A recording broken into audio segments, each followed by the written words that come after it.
여러분 반갑습니다. 오늘 제가 정치개혁을 발표하는데 제가 부족한 점이 많기 때문에 우리 손학규 선배님께서 같이 저희를 도와서 정치개혁도 하시고 또 여러 가지 저희에 대한 부족한 점을 지도해 주시기 위해서 오늘 오셨습니다.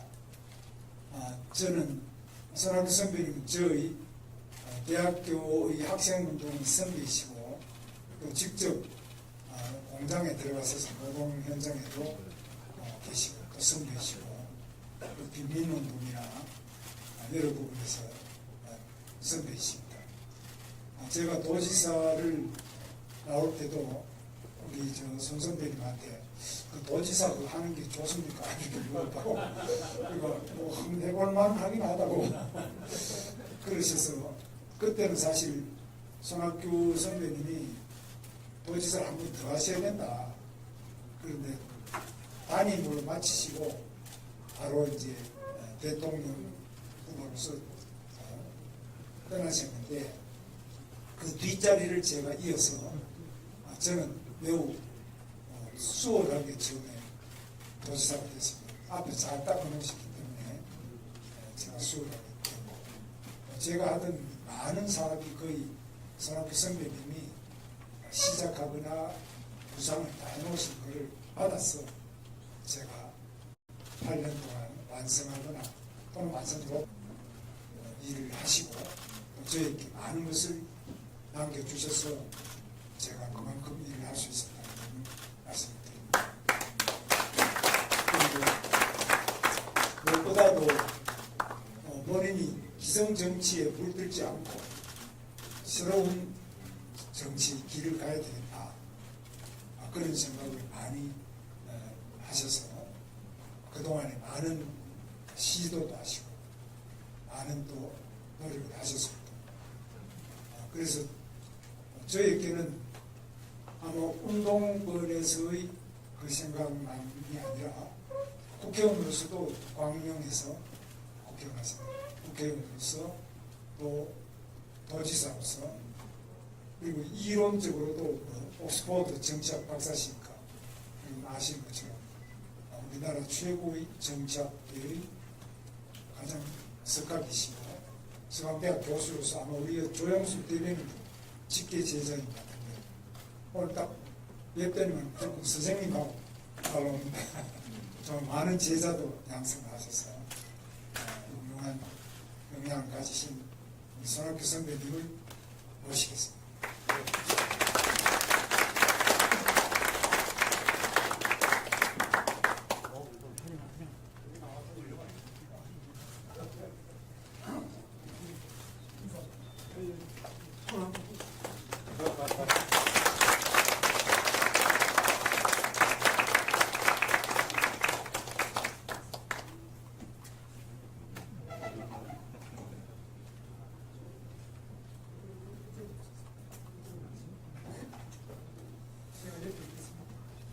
여러분 깜짝 놀라셨죠? 제가 여기 나타나서.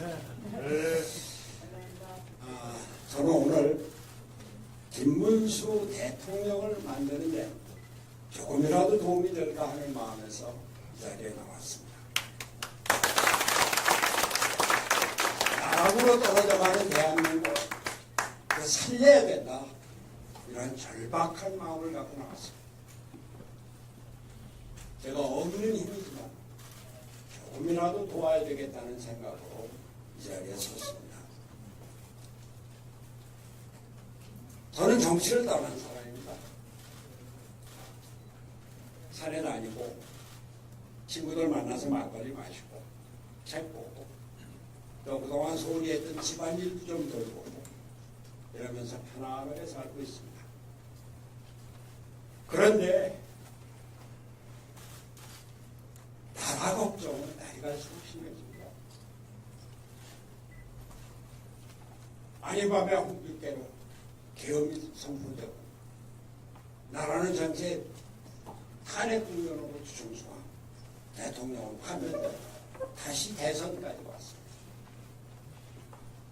경제 피크 코리아로 지금 낭떠러지로 떨어지고 있습니다. 트럼프는 통상 압박으로 우리나라 경제를 위협하고 있습니다. 주한미군이 앞으로 제대로 주둔할지 아니면 중국 견제용으로 역할 변경을 할지, 북한은 핵무기 미사일 개발하는데 북한을 핵 보유국으로 인정을 한다. 안보 위기. 전체적으로 우리나라가 위기에 처해 있습니다. 지금 대선판이 진행되고 있는데 죄송한 말씀입니다만 세상에서는 지금 이재명이 대통령 다 된 것처럼 얘기를 하고 있습니다. 이재명 대세론이 이 세상을 휩쓸고 있는 게 그런 식입니다. 그런데 과연 이재명이 이 위기에 대한민국을 구할 수 있을까? 10만원 호텔 경제론, 커피가 원가가 120원인데 8,000원에서 만원 받아요. 지역 화폐로 경제를 살릴 수 있습니까? 기업을 살리겠다고, 첨단 산업 강국을 만들겠다고 하면서 노란 봉투법 이걸로 기업을 활성화시키겠다고,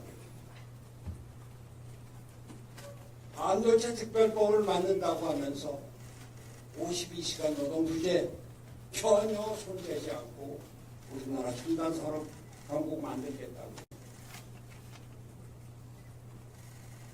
안보를 얘기합니다만 저는 정말 깜짝 놀랐습니다. 내가 경기도지사를 하지 않았습니까? 경기도 공무원들한테 들은 얘기인데 이재명이 경기도 도지사 4년 하는 동안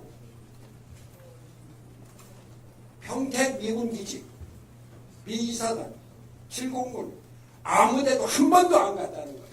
이런 사람이 미국하고 협상을 하고 대한민국의 안보를 지킬 수가 있습니까? 참으로 걱정입니다.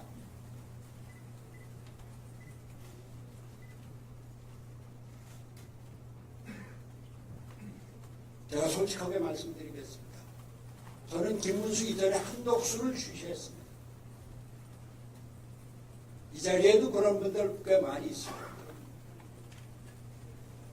당장 트럼프가 집권해서 관세 폭탄하고 통상 위기가 왔는데 이거 누가 관리할 겁니까? 주한미군 철수위협, 북한의 핵무기협, 한미동맹, 안보 위기를 누가 관리할 것인가?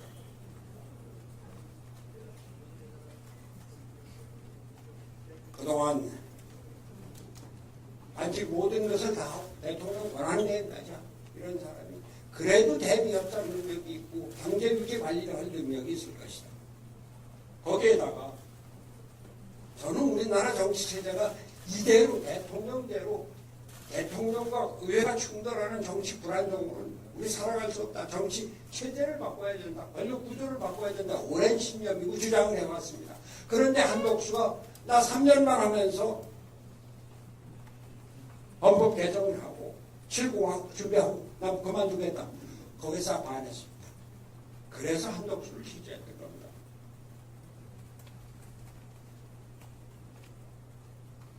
이제 우리는 80년 체제를 청산하고 7공학을 만들어 나가야 됩니다. 그 준비를 해야 됩니다.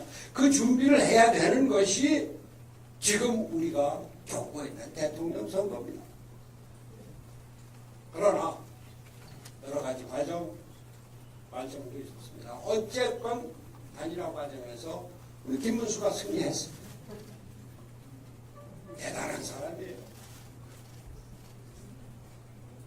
이 김문수의 의지, 아주 놀라운 집권 의지, 그것을 뚫어내는 추진력. 사실 내가 김문수를 잘 알지만 놀랐습니다. 김문수가 단일 후보로 사실상 단일 후보가 확정이 되고 그날 오후에 저한테 전화를 했습니다. 도와주십시오. 선대위원장을 맡아주십시오.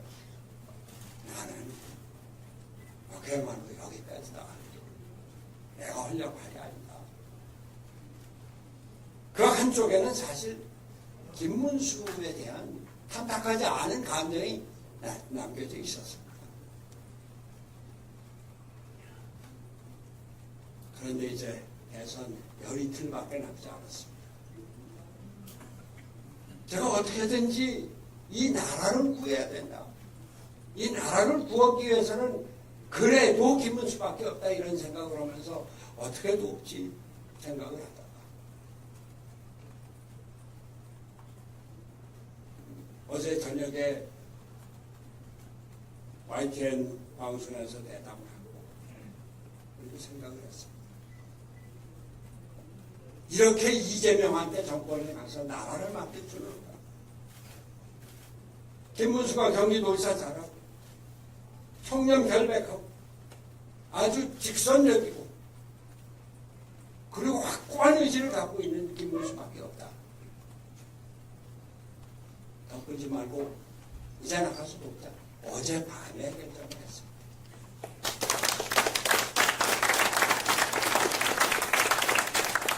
우리나라가 어떤 나라입니까? 6.25 전쟁 겹치면서 세계 최빈국에서 10대 경제 강국으로 발전했습니다. 거박정희 전두환의 군사 독재를 뚫고 일어나서 세계 최고의 민주국가를 이룬 나라입니다.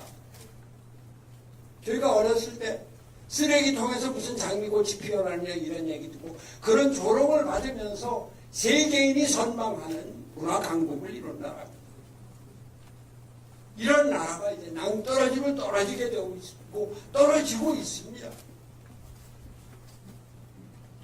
금년도 경제 성장률 1% 이하로 보는 외국 기관들도 있습니다.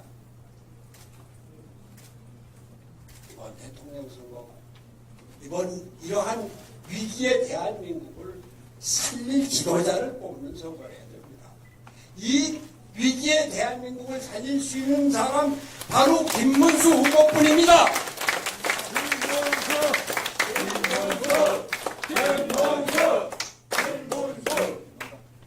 김문수 후보 본인이 좀 아까 말씀하셨습니다만 경기도지사 제 후임입니다.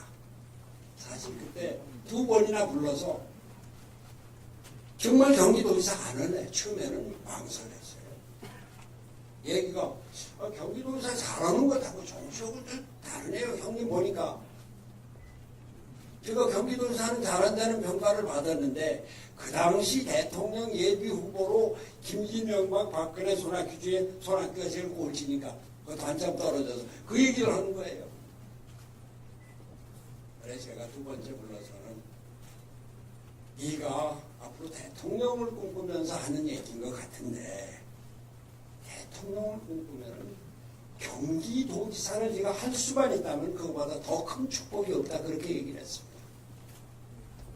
경기도는 대한민국의 축소판은 없는 것이 없는 데다가 국방 안보 이건 그러니까 도지사에 관한 업무는 아니지만 대한민국 화력의 70% 80%가 경기도에 몰려있다. 연말에 본부대 일무를 하려고 하면은 지휘관이 삼성장군 이하 부대는 갈 엄두도 못 내게 그렇게 부대가 많은 것이다. 미기사단, 제공군사령부, 한미연합훈련 때는 라포트 대장일 때 연합사령관을 했는데 그분하고 같이 포천이죠. 동두천에 직접 그 훈련을 참관을 하면서 미기사단 그 상황실에도 들어가 본 사람입니다. 그런 얘기를 해주고 여하튼 도지사를 했는데 도지사 잘했습니다. 한교 테크노밸리 기획하고 기공식은 제가 했습니다만 그걸 완성을 해서 지금 700조, 800조 매출이죠. 그거를 8년 동안 완성하고 확장시킨 게 바로 김문수입니다. 수원에 광교 신도시 있죠. 지방자치단체가 신도시를 만든 게 그겁니다. 그때 제가 기억했는데 그걸 완성해서 지금 아주 최고의 주택단지로 만든 게 김문수입니다. 주한미군 동두천에서 철수해서 어디 갈 데 없을 때 평택에 500만 평을 만들어서 여기 국제도시를 만들겠다. 지금 평택의 국제신도시 미군 기지 세계 최고의 세계에서 가장 좋은 미군 기지가 됐습니다. 그걸 완성한 것이 바로 김문수입니다. 그것을 기류해서 평택의 반도체 클러스터 있죠. 우리나라 최고의 반도체 클러스터인데 세계 최대의 반도체 클러스터인데 그거를 기획하고 만들어서 지금 생산해서 반도체 강국을 만든 게 바로 여러분의 김문수입니다.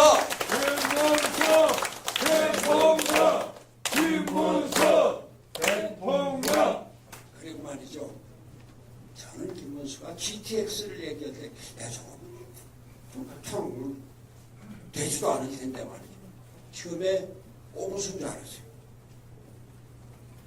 근데 그게 계속해서 지금 1호선이 완공이 돼서 운행되고 있지 않습니까? 교통혁명이고 우리나라 삶을 바꿔놓는 그러한 미래형 지도자가 바로 김문수입니다, 여러분. 잠깐 다른 얘기 좀 하겠습니다. 이재명 후보가 지난번 대통령 선거에 나왔을 때 후보 공지문 집에 가정에 배달되는데 한가운데 이재명은 했다. 오른쪽은 이재명은 한다. 했다는 실적이고 한다는 공약이에요. 공약에는 뭐 500만 개 일자를 300만 개 일자를 만든다. 5만 불 시대 만든다. 쭉 해놨는데 했다 한 거면 1호가 뭔지 아세요?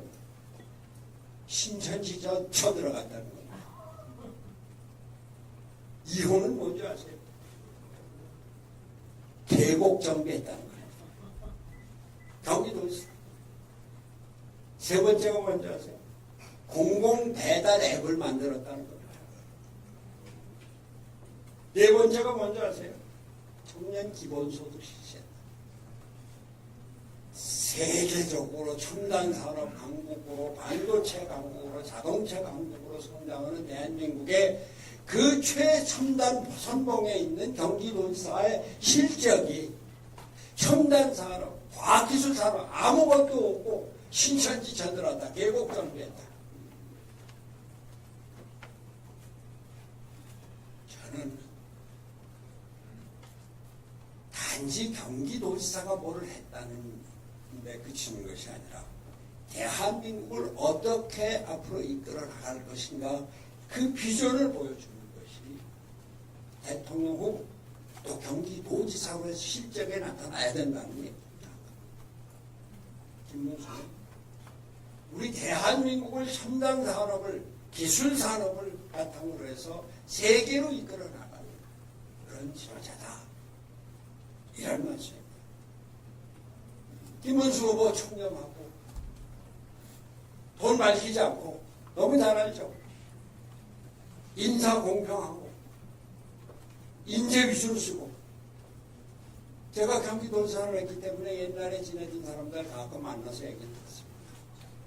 김문수 지사에 대해서 하나의 흠을 얘기하는 사람이 없었습니다. 이재명 지사 동지 그래 빨리 끝내는 거죠. 예. 여러분들 재미있어요? 네. 아니 이재명 지사한테 실국장들이 제대로 가서 결재를 못 받았다는 겁니다. 그때 비서실 직원이 몇 명이었어요?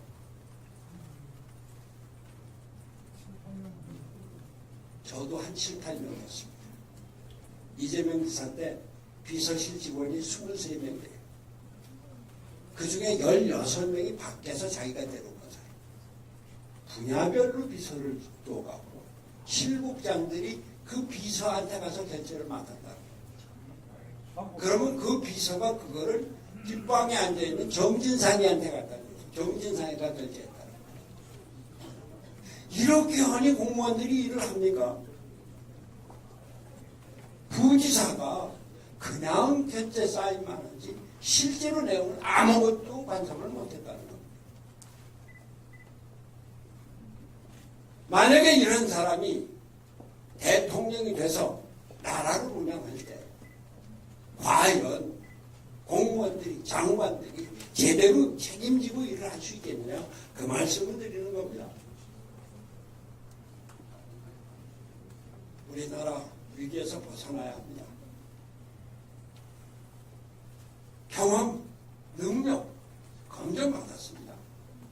김문수를 대통령으로 만들어서 경기도에서 닦고 갈고 닦은 능력, 비전, 이걸 갖고 대한민국 발전의 선봉작으로 만들어야 된다. 김문수 대통령을 그렇게 만든다. 그런 말씀을 드립니다. 우리나라 지금 삼권 분립이 무너지고 있습니다. 아니 어떻게 국회에서 대법원장 탄핵을 얘기를 하고 국회에서 청문회에 나오라고 얘기를 하고 특검을 하겠다고 하고 대법원 판사를 30명으로 늘려서 자기들 마음대로 하겠다고, 그리고 선거법상의 위증죄 이건 처벌 대상이 아니다 그래서 그걸로 대법원에서 파기환송받은 이재명 앞으로 면접 판결을 받겠다 이런 겁니다. 법을 바꾼다는 거예요. 대통령이 당선되면 재판을 정지하겠다. 오죽하면은 법관들이 법원 대표자 회의를 소집을 해놓고 그 의제를 재판의 독립, 그 재판 독립의 이유는 재판 결과를 갖고 이 책임을 묻는 거 이거 안 된다. 그걸 때문에 제도를 바꾸는, 법을 바꾸는 거 이거 안 된다. 이걸 의제로 삼지 않았습니까? 이재명이 대통령이 되면 행정부 입법부는 물론이고 사법법까지 그 아래다 놓겠다는 겁니다. 오죽하면 오늘 아침 어느 신문 주필이 칼럼에 총통제 위기가 다가오고 있다 그렇게 썼습니다.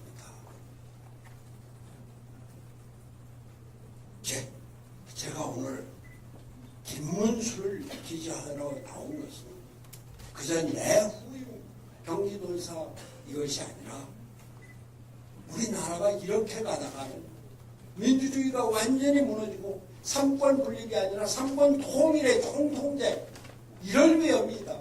우리 민주주의를 지켜야 된다. 경제를 살려야 된다. 안보를 제대로 지켜야 된다. 거기에 김문수가 있다. 그래서 여러분께 호소를 드리러 나온 겁니다.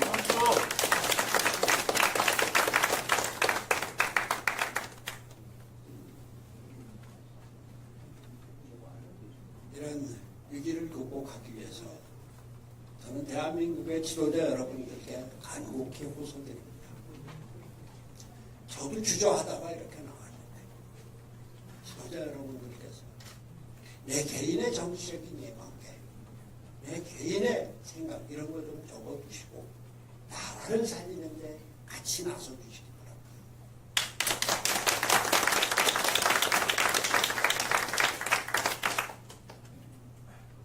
지도자 여러분들이 갖고 있는 애국심 정말 절실하게 중요하고 필요한 때입니다. 나를 버리고 나라를 살리는데 김문수를 도구로 쓰고 옆에서 뒤에서 밀어주고 앞에서 끌어주고 그렇게 해서 나라를 살리는데 앞장서 주실 것을 간곡히 호소합니다. 저는 제가 이 자리에 섰습니다만 백의 종군을 할 겁니다. 무슨 책책을 맞지 않을 겁니다. 한 사람의 신으로, 한 사람의 전직 정치인으로, 또 한 사람의 애국자로 우리나라를 살리지 않으면 안 된다는 간절한 사명감을 갖고 맨몸으로 뛰겠습니다. 김문수 후보 또한 김용태 선대위원장께서 우리 박대출 선대본부장께서 저를 필요로 하고 제가 가서 도움될 거면 어디든지 가고 어느 시간에든지 나가서 무슨 일이든지 하겠습니다.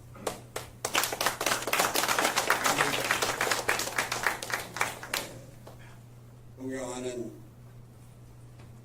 우리 김문수 지지자 여러분, 내가 어느 당에 속해 있건 또 과거에 김문수와 어떤 관계에 있었건 또 지금 내가 뭐를 해야 될까 걱정하는 거예요. 지금은 정말로 애국심이 필요할 때입니다. 애국심과 사명감으로 김문수를 대한민국의 대통령으로 만들어서 지금 낭떠러지로 떨어지고 있는 경제 강국, 문화 강국, 민주주의 위기의 나라 살립시다. 우리 다 같이 힘을 합쳐서 나라를 살리고 대한민국을 살리고 민주주의를 살려나갑시다. 감사합니다.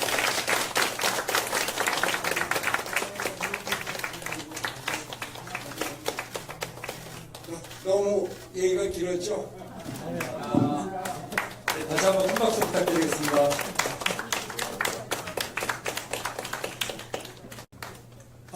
우리 손학규 선배님께서 오늘 정말 제가 들어본 모든 연설 중에서 가장 진실하고 또 나라를 걱정하시는, 그러면서 백의종군하겠다는 말씀해 주신 데 대해서 감사합니다. 다시 한번 큰 박수 부탁드립니다.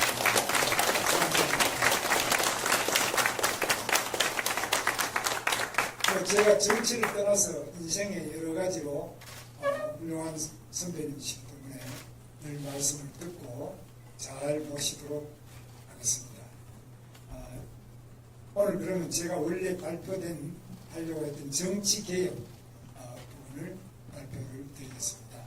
오늘 다 말씀하신 듯 근본 취지나 그 방향은 우리 옥스포드 정치학 박사이시고 서강대학교 또 정치학 교수이시고 또 당의 대표도 많이 하시고 우리 국회의원 모든 경험을 다 해주신 손학규 선배님 말씀 속에 다 들어가 있습니다. 오늘 우리나라가 너무나 어렵기 때문에 이 부분에 대해서 제가 준비된 것인데 여기에 빠진 것도 있습니다.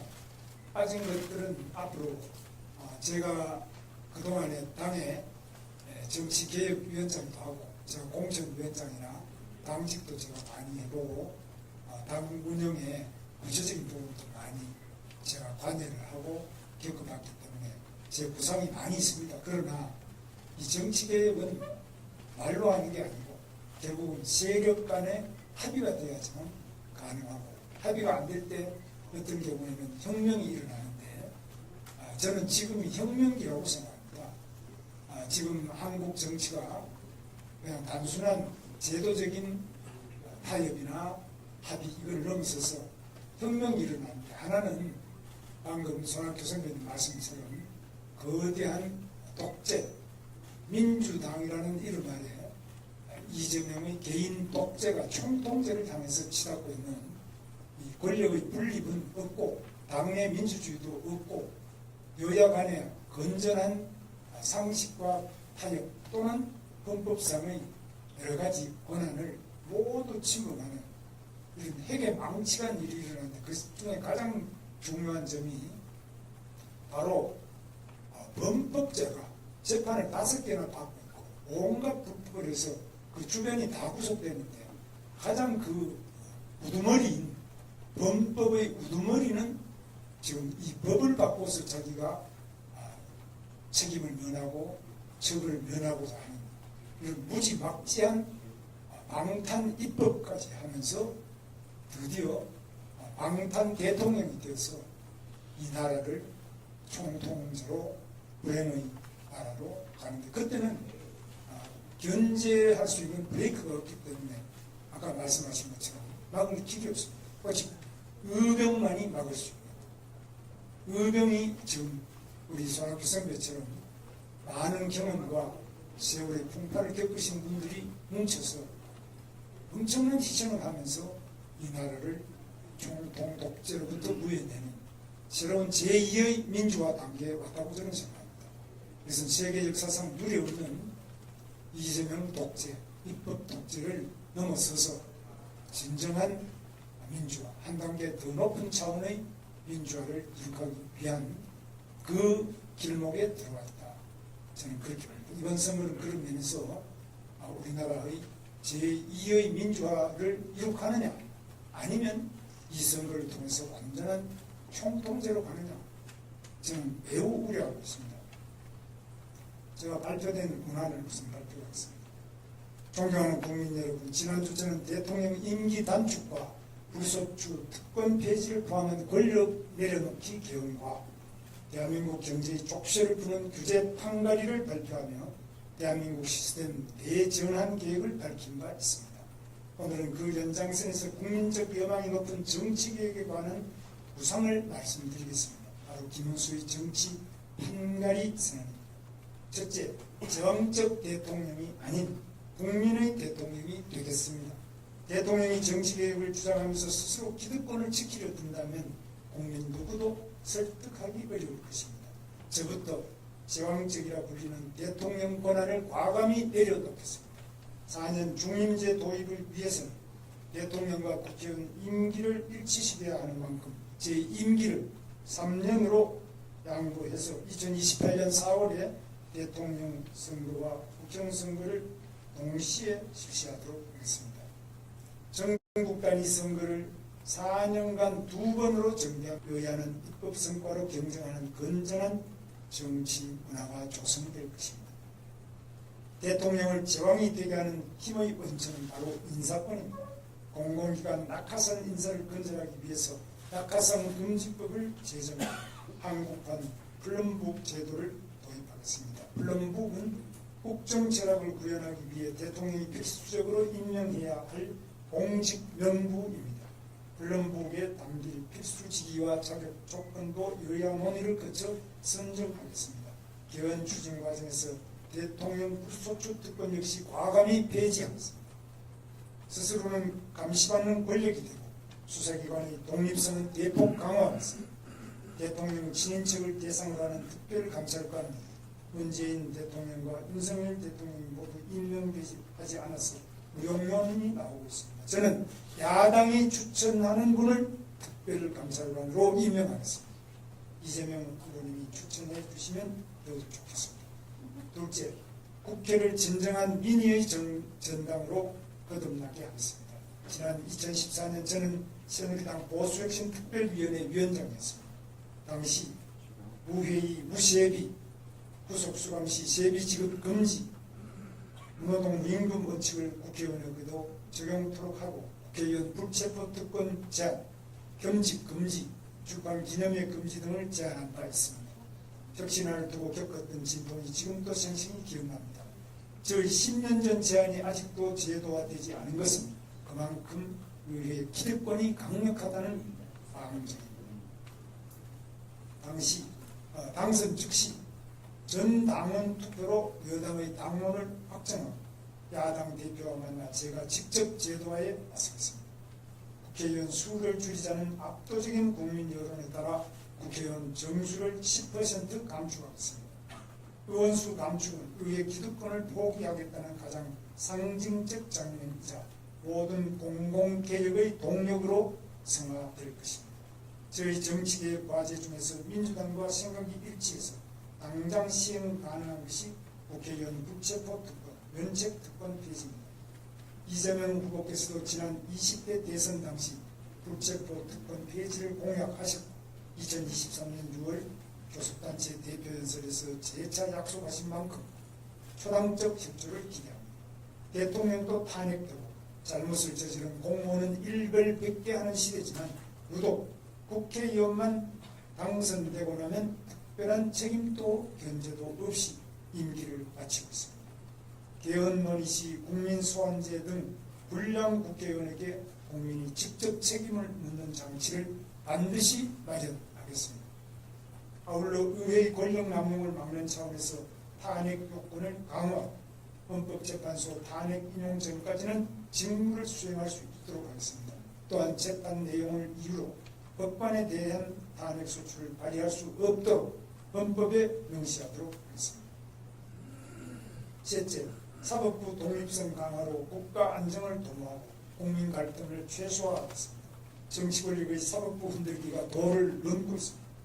끊어내야 대법관과 헌법재판관 후보 추천위원회를 법정 기구화하고 임명 시 국회 제적위원 3분의 2 이상의 동의를 받도록 하겠습니다.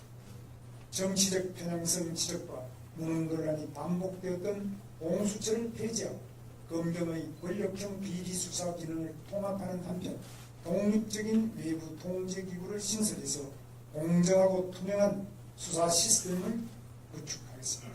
사법방해제를 신설해서 정치 권력의 법 왜곡 역시 막겠습니다. 넷째, 선거관리위원회에 대한 대대적 혁신을 통해서 중립성을 확보하고 선거에 대한 국민의 신뢰를 회복하겠습니다. 독립적 지위를 가진 특별감사위원회 제도를 도입하여 선관위에 대한 외부 통제, 감시 체계를 구축하고 중앙선거관리위원장을 비롯한 시도선거관리위원장을 법관이 겸임하는 제도를 금지해서 선거관리위원회의 책임성을 강화하겠습니다. 마지막으로 86 정치 기득권 퇴출과 시대 전환을 선언합니다. 86 세대는 대한민국 민주화를 이끈 성공 세대, 그러나 유독 정치 영역에서 아름다운 퇴장에 실패하고 기득권 세력으로 변질됐습니다. 정치 행정 영역에서의 과감한 세대 교체, 시대 전환을 이끌겠습니다. 국민의 3분의 1 이상을 40대 이하, 50세 미만으로 임명하는 등 40대 총리 탄생도 자연스러울 정도로 공적 영역에서의 세대 교체를 확실히 하겠습니다. 블룸북에 있는 공공기관장 인선 시 민간기업에서 역량이 검증된 40대 CEO들을 적극 기용하겠습니다. 한다면 하는 김문수, 이번에는 정치판을 확 갈아엎겠습니다. 대한민국의 미래를 책임질 청년 3040 세대와 함께 새로운 시대로의 전환을 이루어내겠습니다. 감사합니다. 혹시 뭐 질의가 있으시면 하시죠. 없으시면은 제가 일정상으로 마치겠습니다. 필요하신 부분은 또 우리 오늘 성학교 정치학 박사님 오셨습니다. 많은 말씀을 나누시겠습니다. 예, 김문수 후보께서는 다음 일정으로 인해 자리에 이석하시겠습니다.